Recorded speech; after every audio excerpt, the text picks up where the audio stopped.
Hello, and welcome to Group 50's demonstration of our Marta simulator. As you can see, we moved away from a text-based interface and output in favor of a fully functional GUI display and input method. We've got some preloaded Marta data that you can load here, and you can start the simulation here. However, given the size and the speed of that simulation, that will have to be outside of the scope of this short demonstration. So, we're going to go ahead and showcase the input method that we've added with this GUI. So let's go ahead and create some stops and add them to our system. So here in the stop interface, you're able to drop pins on the map and to create some stops. Let's find a spot with a curved road. Here's a good spot. We'll go ahead and left click to create our stops. Right click to fill in the details such as stop name. And now you'll see there's a popularity value. This popularity value we implemented in order to simulate a better model of the way riders will be using the system. So higher popularity stops will have more riders generated at them as more people will get on the bus in those places. And also we'll have a higher rate of exchange when a vehicle stops at that stop. More people will be getting on and off at that place because it is a more popular stop and people won't be passing it by. Now we'll go ahead and save our stops and we'll go to our bus route creation. So here with our bus route, we'll go ahead and find the stops we created a second ago. Now, we went ahead and leveraged Google's API in order to get the distances for each of these segments. However, we do have to help it out by drawing a line. By left click there, left click, left click, left click, and close the loop. Now you'll see Google has automatically snapped this here for us, and we've got our measured distances here.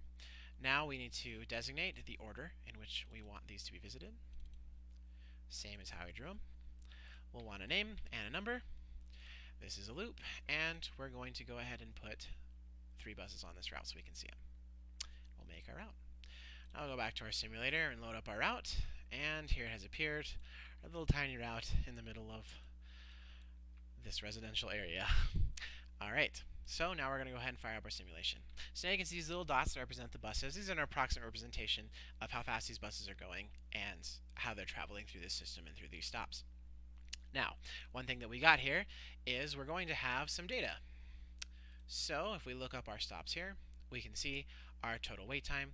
We can see our amount of waiting passengers at each of these stops. We can see that the wait time isn't too bad. It's about 7.5 minutes per stop, so pretty manageable. Our transporters here are not running at capacity. In fact, they've got space to spare. As a refresh, we can get updates here. So our bus system seems to be running pretty well. However, what happens if we've got some speed problems or some traffic issues? Well, that's where this route segment section comes in. So, with our route segments here, we're able to change the speed of each segment in between each stop, so A to B, B to C, C to D, D to A.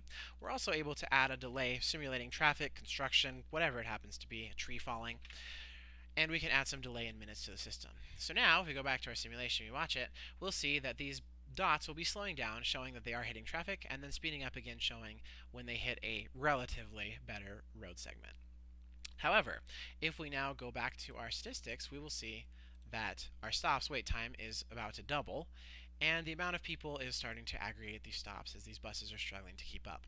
Another thing we'll notice if we look at our transporters is that the number of passengers per bus has increased because the buses are hitting each stop and trying to pick up as many people as they can and get through this horrific nightmare that is the current traffic in this area.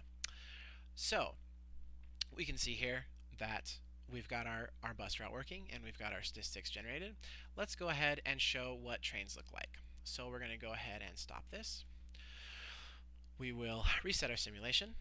We'll clear out that old data and we'll make a new route. We'll make a new system with a bus route and a train route here. So we'll go back to creating some stops. Let's get a slightly different spot here. Let's do here. And we'll make some train stops. We'll do one here and one here. We'll go ahead and save these stops as some default values. And let's create our bus route again. So we'll go here, control mouse wheel, we'll zoom in here, and we will draw our lines. Doesn't have to be exact, as they will snap to the actual streets. We'll go ahead and select the order, how we drew them. We'll enter in a route name, a route number. This is a loop, and we'll go ahead and throw 3 buses on here again so we can see them. Now, we'll go to our routes. We'll create a train route. Go back down here to our stops again. We'll draw a train route, which is similar to a bus route. However, it is through all straight lines that are not going to snap. We'll go ahead and loop this around. It'll look a little strange, but this will allow the train to go back and forth. We'll enter in a route name, a route number. We'll say we've got 3 trains. We'll select the order these trains are going to go. And we will create our train route. Go back to our system, load up our custom routes here, and you'll see we've got a bus route and a train route. And we'll fire it up. So you can see the buses and the trains going back and forth. Now, if we want to see it in a little more viewable method, we can slow these ticks down to see them go slower. We can also speed these ticks up to make them go faster. Now, one thing you'll notice here is we've got a stop that's overlapping between 2 different routes. So in order to implement the rider behavior better, rather than trying to create some sort of passable tree that traverses a bunch of different routes in order for the rider to have a realistic destination, we decided to implement it with the rider having a target route in mind. So when a rider reaches a stop, they will have a route in mind. For example, a rider here will say, I'd like to get on the blue line bus. They'll get on the blue line bus. Now, whenever the bus hits a stop, a certain amount of riders will get off and be deleted from the system, simulating that they have reached their destination. Another amount of riders will be created as new riders with a new route in order to transfer, so they can get off here and then catch the yellow lane train.